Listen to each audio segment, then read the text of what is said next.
Hello बच्चों, welcome to unique agriculture classes. जैसा कि हम आपको लगातार एग्रीकल्चर करंट अफेयर्स की क्लासेस प्रोवाइड कराते जा रहे हैं और रोज़ शाम 5 बजे जो है हमारी करंट अफेयर्स की क्लासेस अपलोड हो जाती है। और रेगुलरली अगर आपने पहले की क्लासेस नहीं देखी है तो हमारी 4 क्लासेस हो चुकी है और उसमें जो है हमने इम्पोर्टेंट स्कीम्स की बात करी जो आपके IBPS, AFO और FCI, नाबार्ड और अदर एग्रीकल्चर एग्जाम्स की तैयारी कर रहे हैं तो उसमें काफ़ी आपको बेनिफिट देने वाली है। तो आप पहले वो वीडियोस जाकर देखें और अगर आप चैनल पर नए हैं तो चैनल को सब्सक्राइब करें, वीडियो को लाइक करें। चलते हैं हमारी आज की 5th क्लास को स्टार्ट करने। तो आज हम बात करेंगे प्रधानमंत्री किसान ऊर्जा सुरक्षा एवं उत्थान महाअभियान, जिसे हम कुसुम योजना के नाम से जानते हैं। ठीक है। और इसके अगर मैं ऑब्जेक्टिव की बात करूं तो इसके डिफरेंट डिफरेंट जो है ऑब्जेक्टिव है, एम्स है, तो उसकी हम जानते हैं वो हमारे एग्जाम के पॉइंट ऑफ व्यू से काफी इंपॉर्टेंट है। तो फर्स्ट अगर मैं बात करूं, एक सेकेंड।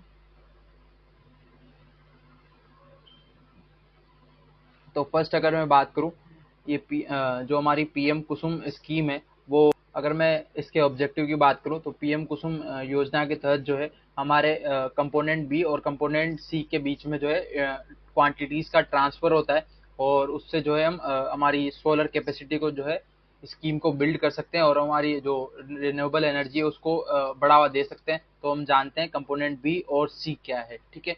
तो इसके जो है मैं आपको एम की बात करूं तो एम आपने अभी देख ही लिया होगा, हमने बता ही दिया आपको। जो है इस स्कीम का एम जो है हमारा सोलर कैपेसिटी को जो है बढ़ावा देना, वो इसका एम है। और इसमें अगर मैं बात करूं आपका इनका जो 2026 तक का एम है, 34,800 किलो मेगावाट जो है इनको एनर्जी जो है प्रोड्यूस करनी है और इनका जो है मेन मकसद जो है ये है। ठीक है। उसके बाद मैं बात करूं इसमें कितना फाइनेंस सपोर्ट किससे मिल रहा है, तो अगर मैं टोटल फाइनेंस सपोर्ट की बात करूं, सेंट्रल जो है ये स्कीम सेंट्रल गवर्नमेंट ने रिलीज करी है और इसमें जो है 34,422 करोड़ जो है इसमें लागत इसमें इंक्लूड है और टोटल जो फाइनेंशियल सपोर्ट है वो अपना 34,422 करोड़ रुपए जो है इस स्कीम के लिए फाइनेंशियली सपोर्ट मिला है सेंट्रल गवर्नमेंट से। उसके बाद मैं इसके कंपोनेंट्स की बात करूं तो कंपोनेंट्स में फर्स्ट कंपोनेंट आ जाता है आपका कंपोनेंट ए।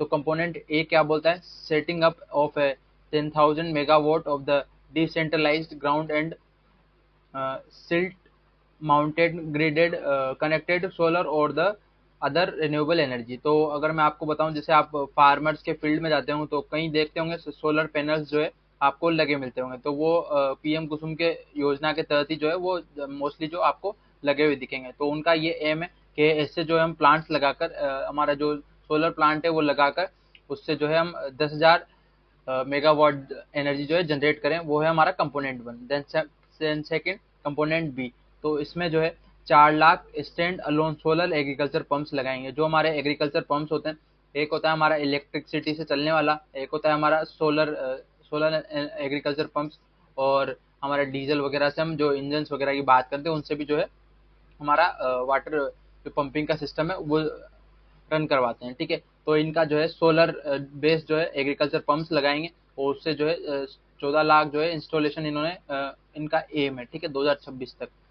तभी जाकर जो है इतनी एनर्जी जो इतना प्रोड्यूस करना चाहते हैं ये तभी हो पाएगी। ठीक है। उसके बाद कंपोनेंट सी की बात करें, solarisation of the 35 lakh grid contact agriculture pump including feeder level solarisation. अब मैं आपको फीडर लेवल सोलराइजेशन बताऊं, फार्मर्स को जो है ये अपना एग्रीकल्चर पंप्स जो है प्रोवाइड कराते हैं ताकि जो है फार्मर्स इनको कम से कम सब्सिडी में ले सके और उसका भी बेनिफिट हो और हमारी कहीं ना कहीं जो है हमारे क्लाइमेट क्लाइमेट रेजिलेंस में या फिर हमारे जितने भी इन्वायरमेंट है उसका सेफ्टी भी बनी रहे और किसान का भी काम होता रहे और हम जो है अदर सोर्सेस से हमारी एनर्जी जनरेट कर सकें। तो उस एम को भी उस एम को भी ध्यान रखते हुए इन्होंने सोलराइजेशन का ये सिस्टम चला है। तो कंपोनेंट ए बी सी की बात करी, अगर मैं आपको इसकी वैलिडिटी की बताऊं, स्कीम का जो वैलिडिटी है 31/3/2026 तक जो है ये वैलिड स्कीम है। ठीक है, वहां तक जो है चलेगी, इनका एम भी वहां तक है। अगर मैं आपको ये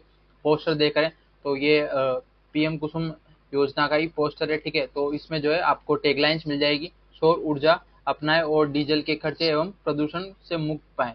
ठीक है। उसके बाद केंद्र से 30% और राज्य सरकार से 30% सब्सिडी दी जाएगी, ठीक है। और उसके बाद इसके अतिरिक्त बैंकों के द्वारा 30% तक ऋण की सुविधा मिल सकती है। तो ये सब जो है आप टैगलाइन देख सकते हैं, यहाँ से भी आपको क्वेश्चन देखने को मिल सकते हैं। देन उसके बाद सेकंड टैगलाइन, बंजर जमीन पर सोलर प्लांट लगाएं। सोलर प्लांट में सोलर प्लांट से उत्पन्न बिजली को विद्युत वितरण कंपनी खरीदेगी, ठीक है। जैसे आप ये सोलर पैनल्स लगाएंगे, अगर आपके एक्स्ट्रा में जो है एनर्जी प्रोड्यूस हो रही है तो इसको जो है, जैसे आप गुजरात में देखते हैं हर एक घर में जो है ऊपर सोलर पैनल्स आपको मिल जाएंगे छत पे, और उसकी जो वहां से बिजली का बिल आता है, तो बिजली का बिल वो जो है उसमें से लेस होकर जितनी आप एनर्जी प्रोड्यूस करेंगे उसमें से जो है लेस होकर आपको पे करना होगा। तो ये काफी अच्छा इनिशिएटिव है और इसको जो है बढ़ावा मिलना चाहिए मेरी तरफ से। तो अगर आपका क्या ओपिनियन है वो आप कमेंट बॉक्स में कमेंट कर सकते हैं। देन उसके बाद आप ये टैगलाइन देख लेना। उसके बाद अगर मैं आपको बताऊं, जैसे फार्मर्स को जो है ये सोलर पैनल पंपिंग, मैंने आपको बताया था कंपोनेंट सी वाला, तो 35 लाख जो है हमारे सोलर एनर्जी एग्रीकल्चर पंप्स लगाए। तो आपको देख सकते हैं ये सेटअप होता है। और उसके बाद जितनी भी हमारी ड्राई लैंड्स होता है, ठीक है, ड्राई लैंड्स हमारी जितनी भी वो लैंड होती है, ठीक है, बंजर भूमि, तो उसमें भी जो है हम अच्छे से यूटिलाइजेशन कर सकते हैं। और आप देख सकते हैं कई कई इलाकों में जो है आपको बहुत सारा जो है नंबर ऑफ सोलर पैनल्स दिखाई देंगे। और जैसे हमारे बीएचयू में जितनी भी बिल्डिंग्स है तो उसमें जो है सोलर पैनल्स लगे हुए हैं, तो यहाँ 24 आवर्स जो है आपको बिजली मिल सकती है, ठीक है। और यहाँ की एनर्जी जो है हम जितने भी गवर्नमेंट्स, जितने भी कंपनीज है जो हमारी इलेक्ट्रिसिटी की, तो उसको जो है ये सेंड करते हैं। देन उसके बाद ये प्रॉपरली जो है 24 आवर्स यहाँ की बिजली प्रोवाइड करते हैं। तो ऐसे भी जो है आप इनिशिएटिव चलाकर बिजली को बचा सकते हैं। देन उसके बाद हम बात करते हैं, क्या फिलहाल ही कैबिनेट ने जो है कुछ 7 मेजर स्कीम्स लॉन्च करी है और उसका क्या आउटलेट है और क्या क्या मिशन है, ये सब की जो है इसमें बात करेंगे। तो मैंने आपको बता ही दिया कि मेजरली जो है 7 स्कीम लॉन्च करी है कैबिनेट ने, और जिससे क्या होगा हमारी फार्मर्स की लाइवलीहुड और वो उनका जो है फार्मर प्रोडक्शन वो सब इंक्रीज होंगे, और हम उनकी जो है हेल्प कर सकते हैं हमारी रिसर्च को फार्मर तक पहुंचाने के लिए, ठीक है। उसके बाद उसका जो है टोटल आउटले की अगर बात करें तो आप देख सकते हैं 13,967 करोड़ रुपए जो है पास हुए हैं कैबिनेट से, किसके लिए, इन मिशन के लिए। तो हम बात करते हैं वन बाय वन। तो फर्स्ट आ जाता है आपका डिजिटल एग्रीकल्चर मिशन। अब डिजिटल एग्रीकल्चर मिशन नाम से आपको पता चल रहा होगा, डिजिटल मतलब नई नई तकनीक्स को जो है हम एग्रीकल्चर में इम्प्लीमेंट करें और एग्रीकल्चर को सेक्टर को बढ़ावा दें। तो आप यहाँ देख सकते हैं based on the structure of digital public infrastructure, ठीक है। और digital agriculture mission will use technology for improving farmer lives. The mission has total outlay is 2.817 crore, ठीक है। तो आप देख सकते हैं कितना डिजिटल एग्रीकल्चर मिशन में है। और फार्मर्स की जो है हम इनकम को और उनको जो है अच्छी अच्छी टेक्नोलॉजीज को फार्मर्स को बताएं ताकि वो अपनी इनकम को बढ़ा सके और अपनी जो है जितना भी एग्रीकल्चर प्रोडक्शन है उनको इंक्रीज कर सके। तो कहीं ना कहीं हमारे नेशन के लिए बेनिफिट होगा, तो ये चीजें जरूरी थी, ठीक है। उसके बाद फर्स्ट बात करें, इसमें जो है दो जो है फंडामेंटल पिलर्स है। फर्स्ट बात आती है हमारे पास एग्रीकल्चर एग्री स्टेक्स, ठीक है। अब एग्री स्टेक्स में देखते हैं एग्री स्टेक्स में क्या है। तो फर्स्ट आ जाता है आपका इसमें फार्मर्स रजिस्ट्री। तो इसमें जो है डिजिटल एग्रीकल्चर मिशन के अंदर पहले फार्मर्स का जो है रजिस्ट्री करवाएंगे। देन उसके बाद विलेज लैंड मैप रजिस्ट्री, और सबकी जो है जितना भी पूरा विलेज है पूरा गांव है उसकी रजिस्ट्री होनी चाहिए, और क्रॉप्स ऑन रजिस्ट्री। तो ये एग्री स्टेक्स के जो है आपका पार्ट है। उसके बाद कृषि डिसीजन सपोर्ट सिस्टम फर्स्ट आ जाता है इसमें जियो स्पेशियल डाटा। जियो स्पेशियल डाटा जैसे कि आप वेदर फोरकास्टिंग करनी है, ठीक है, आपको सोइंग करनी है। सोइंग के लिए आपको पहले देखना पड़ेगा आपको कि कल बारिश होनी है नहीं होनी, या फिर हमारा कब तक जो है मानसून आ रहा है। तो ये सब चीजें जो है आप स्पेशली जो है ऐसे मान लो आपका ये विलेज है तो आप इसका जो है स्पेशल मतलब एक लोकलाइज्ड जगह का डाटा जो है आप आपके पास रहे, और आप जो है इसके बेस पे ही आपका एग्रीकल्चर प्रोडक्शन ले सके। उसके बाद देन सेकंड आता है ड्रोट एंड फ्लड मॉनिटरिंग। तो कई इलाकों पर सूखे की वजह से जो है हमारा इरिगेशन नहीं दे पाते हैं या सोइंग नहीं कर पाते हैं, तो किसानों को कहीं ना कहीं जो है पहले से ही पता चल जाएगा कि इस बार बारिश होगी या नहीं होगी, तो उसके लिए भी हम मॉनिटरिंग कर सकते हैं। और कई इलाके जो निचले इलाके हैं वहाँ पे फ्लड की जो है समस्या आपको देखने को मिलेगी, तो आप उससे भी जो है इन कृषि डिसीजन सपोर्ट सिस्टम से आप बच सकते हैं। उसके बाद वैसे ही weather and satellite data. Ground water and water availability of data and modelling for the crop yield and insurance. तो आप ये देख सकते हैं कि ये सारे जो है आपके कृषि डिसीजन सपोर्ट सिस्टम के अंदर आते हैं। देन उसके बाद हम बात करते हैं इस मिशन का क्या क्या जो है विजन है। तो फर्स्ट आ जाता है अपना soil profile, digital crop estimation, digital yield modelling, connect for crop loan, modern technologies like AI and big data, connect with buyers and bring new knowledge on mobile phones। ठीक है, आप देख सकते हैं crop estimation, digital crop estimation कैसे करेंगे। जैसे particular आपका कोई डिजीज लग रही है, ठीक है, डिजीज लग रही है तो डिजीज को जो है पहले ही आपको जो है वहाँ पे ऐसे सेंसर्स लगे रहेंगे, तो पर्टिकुलर आप उसमें जो है सॉफ्टवेयर फीड करेंगे, फीड करने के बाद आपको वो डाटा दे देगा कि इस टाइम पे जो है ये डिजीज आने वाली है, प्लीज क्योर देम। ठीक है, तो आप उससे जो है अपनी डिजीज को और अपनी क्रॉप्स को डिजीज को जो है रोक सकते हैं और आपके क्रॉप्स को बेनिफिट पहुंचा सकते हैं और आपको भी अल्टीमेटली उसका बेनिफिट मिलेगा। देन उसके बाद डिजिटल यील्ड मॉडलिंग। अब डिजिटल यील्ड मॉडलिंग अपन पहले से क्रॉप मॉडलिंग जो है, आप जो हमने हमारे एग्रीकल्चर सेक्टर की बात करें तो हमारा जो डोनाल्ड है, डोनाल्ड ने आईडी टाइप दिया, वैसे ही क्रॉप मॉडलिंग है। मॉडलिंग में हम जो है पहले ही पूरा प्रिपेयर कर लेते हैं कि किस टाइम पे हमारी सोइंग करनी है, क्या क्या हमारे पैरामीटर्स होने चाहिए, क्या क्या ग्रोथ जो है स्टेजेस होती है, और उसके हिसाब से एक मॉडल तैयार करते हैं। देन उसके बेस पे हम सोइंग करते हैं, तो आप वो भी तैयार कर सकते हैं।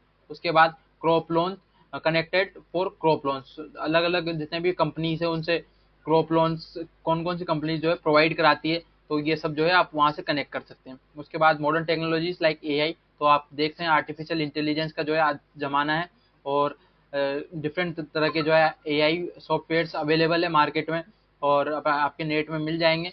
और जो जैसे आप कोई भी मान लो लीव्स है अपनी, तो लीव्स का अगर स्कैन करेंगे तो सॉफ्टवेयर से, सॉफ्टवेयर में जो है आपको पर्टिकुलर डिजीज का नाम, उसमें कैसे कॉजल ऑर्गेनिज्म उसका और उसका सिम्टम, ये सब जो है आपको शो कर देगा और उसका मैनेजमेंट आपको दे देगा कि आपको ये स्प्रे करना है, देन आपकी डिजीज जो है क्योर हो जाएगा।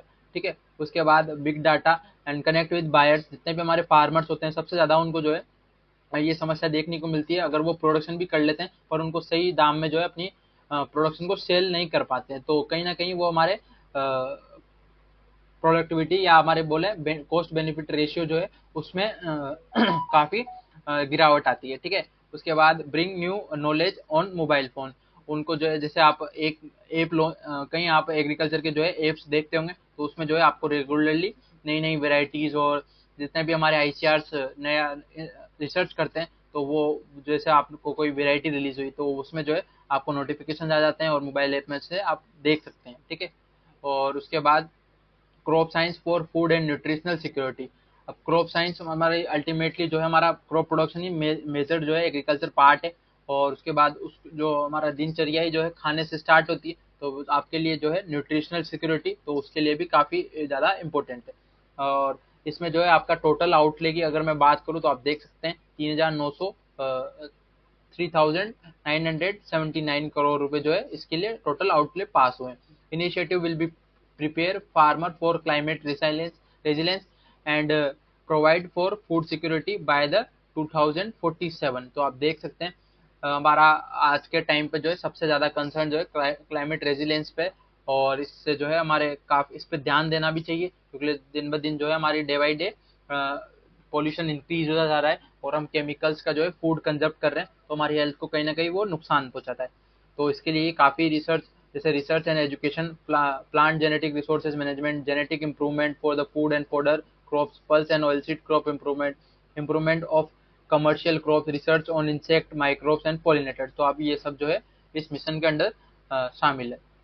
देन उसके बाद third, strengthening agriculture education management and the social science. ठीक है, तो इसके लिए भी आप देख सकते हैं 2,291 करोड़ जो है पास हुए हैं, और इसमें जो है जैसे अपना एग्रीकल्चर जितने भी करंट चैलेंजेस है, जैसे लाइक क्लाइमेट रेजिलियंस की बात करी, और भी कहीं जो है रेजिलेंट हमारे करंटली चैलेंजेस है, तो उसको जो है हमारे कम करने के लिए डिफरेंट डिफरेंट इंस्टीट्यूट ने और आईसीआर मेजरली जो है आईसीआर वर्क करता है, तो इस मिशन को जो है आईसीआर को दिया गया है, तो इसके अंडर जो है under the Indian council of agriculture research and modernisation agri research and education in the line with the new education policy 2020-20।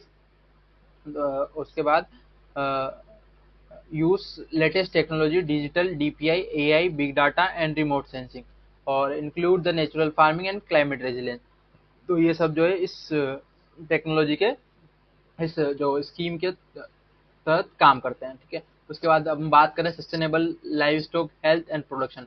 तो अल्टीमेटली जो है हमारे एग्रीकल्चर सेक्टर के साथ अगर हम लाइव स्टॉक को भी ऐड करेंगे, लाइव स्टॉक को अगर हमने ऐड किया तो उससे जो है आपस में जो है कंट्रीब्यूशन होगा, एक दूसरे का जो है मदद करेंगे। जैसे मान लो हमारा लाइव स्टॉक प्रोडक्शन को अपने इंक्रीज किया, उसके साथ जो है हम हमारे जितने भी मिल्क प्रोडक्ट्स है उनको वो तो मिलते ही, उसके साथ जो है जैसे काउ डंक और वेस्टेज जो है लीटर वगैरह ये सब जो है काउ यूरिन, ये सब आपका जो है कहीं ना कहीं एग्रीकल्चर में बेनिफिट देता है, और आप ऑर्गेनिक फार्मिंग को इनसे जो है प्रमोट कर सकते हैं। तो आपका लाइव स्टॉक भी काफी इंपॉर्टेंट रखता है। तो वहाँ पे इसमें जो है स्कीम में ये बताया है।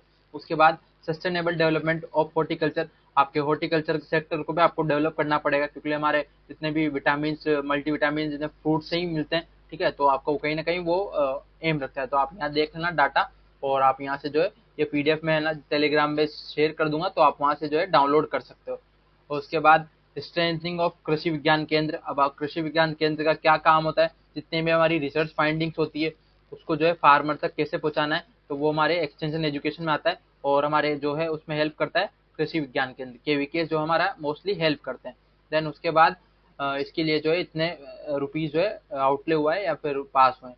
उसके बाद सेवंथ हमारी आ जाती है नेचुरल रिसोर्सेज मैनेजमेंट। जितने भी हमारे प्राकृतिक रिसोर्सेज है तो उसको जो है मैनेज करना होगा, ताकि हमारे एग्रीकल्चर प्रोडक्शन बहुत लंबे समय तक चल सके। क्योंकि पहले के अगर आप कंपैरिजन में देखोगे तो हमारे दादाजी जो है इतना अच्छा न्यूट्रिटिव फूड खाते थे, और वो लंबे समय तक हमारे उनके जीवन काल को कंप्लीट कर देते हैं। वैसे ही जो है आजकल जो है जैसे आप देखते हैं आपके जनरेशन में, तो 60 में आई थिंक 60 जो है आपकी मिनिमम एज, 60 साल के बाद जो है आदमी ऐसा खत्म हो जाता है, और बाकी आप देख सकते हैं आपके आसपास जो है दिख जाएंगे।